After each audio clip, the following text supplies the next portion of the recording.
Student, हम लोग पढ़ रहे हैं इकोलॉजी। और इकोलॉजी के लास्ट क्लास में जो हमारा टॉपिक था सक्सेशन, वो कंप्लीट हो गया था।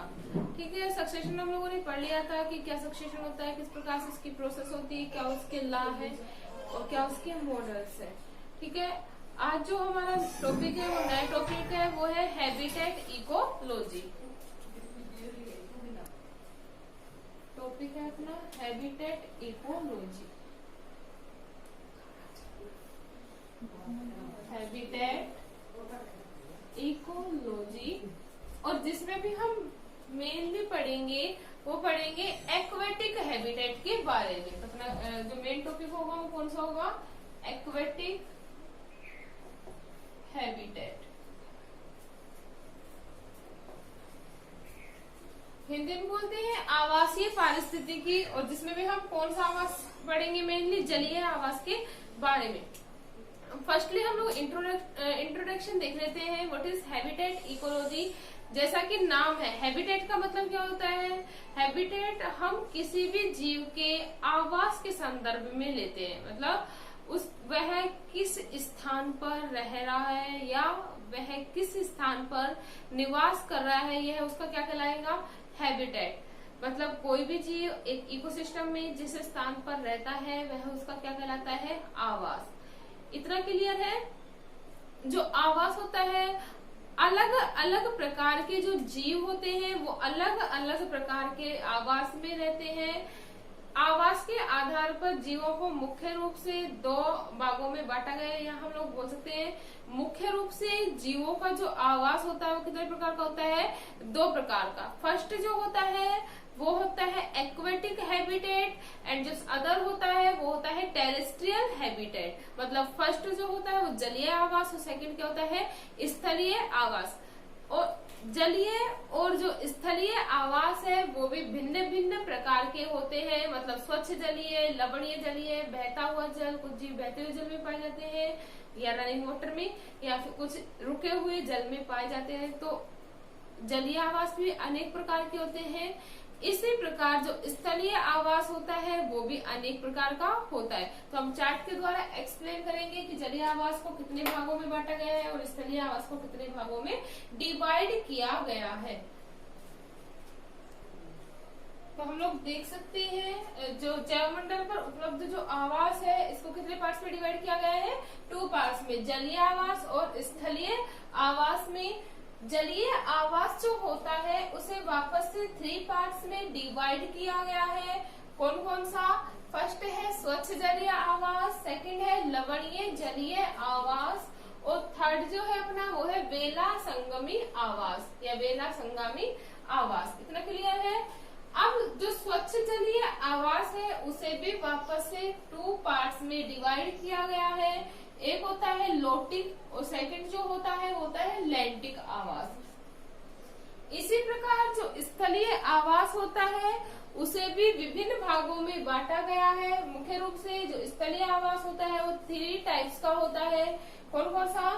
भूमिगत आवास, सतही आवास और आकाशीय आवास। मतलब भूमि में भी, सतह पर भी, भूमि के अंदर। भूमि का मतलब क्या होगा? भूमि के अंदर। सतही मतलब सतह पर, और आकाशीय मतलब आकाश में भी विभिन्न जीवों का क्या पाया जाता है? आवास पाया जाता है। इतना क्लियर है? नेक्स्ट अगर हम बात करें, आवास वह स्थान है जहाँ पर किसी भी जीव को रहने के लिए, कोई भी जीव हो चाहे कोई भी आवास हो, उसकी बात करें हम, तो आवास वह स्थान है जहाँ पर किसी भी जीव को रहने के लिए उसकी जो सभी मूलभूत आवश्यकताएं हैं वो उसे प्राप्त होती है। क्लियर है इतनी बात? इस बेस पे हम लोग बोल सकते हैं जो समुदाय के जो जीव होते हैं वो भी आवास में पाए जाते हैं। मतलब सभी जीवों का हैबिटेट तो होता ही है। तो हम लोग क्या बोलते हैं, समुदाय के जो जीव होते हैं वो भी एक दूसरे के ऊपर डिपेंड रहते हैं या निर्भर होते हैं, जिससे वो अपनी जो लाइफ होती है उसे इजीली सरवाइव कर सके। ठीक है, इसी प्रकार प्रत्येक आवास में पाए जाने वाले जीवों के लिए 3 प्रमुख आवश्यक घटक होते हैं, या उसे 3 प्रमुख आवश्यक घटकों में डिवाइड किया गया है। कौन कौन सा? We all know that student कि किसी भी जीव को रहने के लिए या अपनी लाइफ सरवाइव करने के लिए भोजन की भी आवश्यकता होती है, आवास की भी आवश्यकता होती है और रिप्रोडक्शन की भी क्या होती है, नीड होती है। ठीक है, तो 3 मुख्य जो घटक है वो कौन कौन से हैं? फर्स्ट है प्रोड्यूसर, सेकंड है कंज्यूमर और थर्ड जो है वो है डिकम्पोजर्स। प्रोड्यूसर्स भी क्या आते हैं? वी ऑल नो दैट, हम लोगों ने लास्ट क्लास में पढ़ लिया था पहले बहुत कि प्रोड्यूसर्स क्या होते हैं? वे जीव जो अपना भोजन स्वयं बनाते हैं, क्या कहलाते हैं? प्रोड्यूसर्स कहलाते हैं। जो प्रोड्यूसर्स होते हैं वो अपना फूड बनाने के लिए सनलाइट का क्या करते हैं? यूज करते हैं या फिर सूर्य के प्रकाश का उपयोग करके अपना भोजन बनाते हैं। और इस जो पृथ्वी पर मुख्य जो प्रोड्यूसर है वो क्या है? प्लांट्स। क्या है भाई? प्लांट्स हैं। इसके साथ ही साथ कुछ जो बैक्टीरिया है वो भी बाय फोटोसिंथेसिस प्रोसेस या बाय केमिकल रिएक्शन फूड का फॉर्मेशन करते हैं और क्या कहलाते हैं? ऑटोट्रोपिक कहलाते हैं या प्रोड्यूसर कहलाते हैं। लेकिन हम मेन जो मेजर प्रोड्यूसर की बात करें तो मेजर प्रोड्यूसर में आता है कौन? प्लांट्स को इंक्लूड किया गया है। इसी प्रकार जो कंज्यूमर्स होते हैं, कंज्यूमर क्या होते हैं? Consumers are completely depend on या हम लोग बोलते हैं सम % डिपेंड ऑन प्रोड्यूसर। तो कुछ प्रतिशत या फिर हम बोल सकते हैं कुछ जो जीव है वो पूर्ण रूप से प्लांट के ऊपर डिपेंड होते हैं, कुछ जीव अपूर्ण रूप से मतलब प्लांट से भी फूड ऑब्टेन कर सकते हैं और जीवों से भी फूड ऑब्टेन कर सकते हैं। एनर्जी का जो मेन सोर्स है इन द एटमोस्फियर वो क्या है? सन। एटमोस्फियर एनर्जी का जो मेन सोर्स होगा वो कौन होगा? सन। ठीक है, तो कंज्यूमर क्या होंगे? वे जीव जो दूसरे जीवों से फूड ऑब्टेन करते हैं या वे जीव जो दूसरे जीवों से भोजन प्राप्त करते हैं क्या कहलाते हैं? कंज्यूमर कहलाते हैं। इसी प्रकार कंज्यूमर के साथ साथ जो कंज्यूमर्स होते हैं उन्हें भी 3 कैटेगरीज में डिवाइड किया गया है। Primary consumer, secondary consumer and tertiary consumer.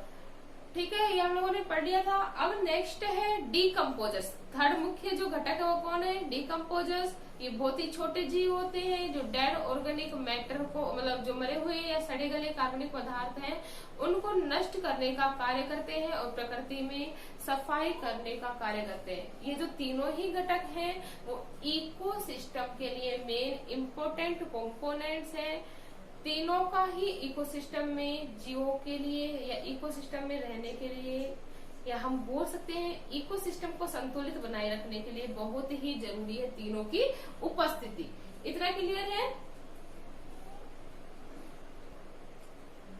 तो ये था हमारा general introduction of habitat ecology. अब हम फर्स्ट बात करेंगे एक्वेटिक हैबिटेट या जलीय आवास। अपना जो मेन टॉपिक है वो क्या है? Aquatic habitat. We all know that student जो सभी जो जीव हैं उनकी जो उत्पत्ति मतलब जो जीव की जो उत्पत्ति हुई है या जीव का जो प्रारंभ हुआ है वो कहाँ से हुआ है? जल से। कहाँ से हुआ है भाई? जल से। तो जीव की जो उत्पत्ति हुई है वो जल से हुई है। वी ऑल नो दैट जल की उत्पत्ति या जल की उपस्थिति में जीवों की जैविक क्रियाओं के अध्ययन के विज्ञान को या जल में पाए जाने वाली जैविक प्रक्रियाओं के अध्ययन को विज्ञान को या अध्ययन के विज्ञान को ही कहा जाता है हाइड्रोबायोलॉजी। हाइड्रो का मतलब क्या होता है? जल। तो क्या कहलाएगी ये? हाइड्रोबायोलॉजी। हम लोग बोल सकते हैं एक्वेटिक इकोलॉजी। जल में रहने वाले जीवों की जैविक क्रियाओं के अध्ययन को क्या कहेंगे? हाइड्रोबायोलॉजी या हम लोग बोल सकते हैं जलीय पारिस्थितिकी। अब जलीय पारिस्थितिकी में भी हम लोग फर्स्ट पढ़ेंगे स्वच्छ जलीय आवास के बारे में।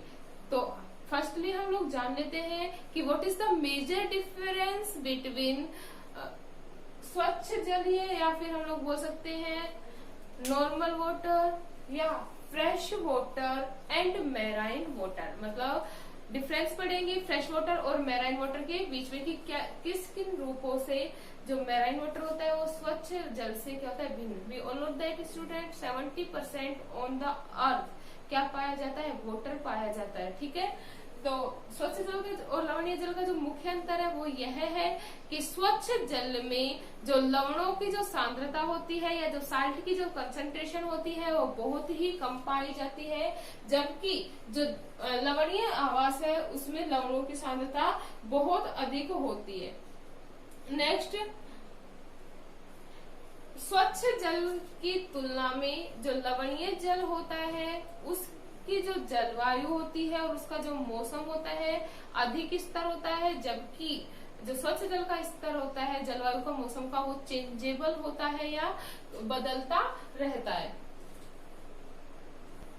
इसी प्रकार हम थर्ड मुख्य अंतर की अगर बात करें तो थर्ड मुख्य अंतर यह होता है कि जो मैराइन वाटर हैबिटेट है वो अधिक विशाल, मतलब जो लवणीय जल का जो तंत्र है वो अधिक विशाल और गहरे होते हैं, जबकि जो स्वच्छ जलीय आवास होते हैं वो कम गहरे और छोटे पाए जाते हैं। We all know that student कि जो मैराइन वाटर है वो बहुत बड़ा या लार्ज एरिया कवर कर रखा है अर्थ का। समुद्रों का जो जल है वो मुख्य रूप से कैसा है, मैराइन वाटर है। तो हम लोग देख सकते हैं समुद्र काफी गहरे होते हैं और जो लार्ज होते हैं, इसलिए स्वच्छ जलीय आवास की तुलना में जो मैराइन वाटर जो हैबिटेट है वो लार्ज होता है और गहरा होता है। तो ये मेजर डिफरेंस थे मैराइन वाटर और फ्रेश वाटर में। इतना क्लियर है। नेक्स्ट हम पढ़ेंगे characteristics of the aquatic ecosystem.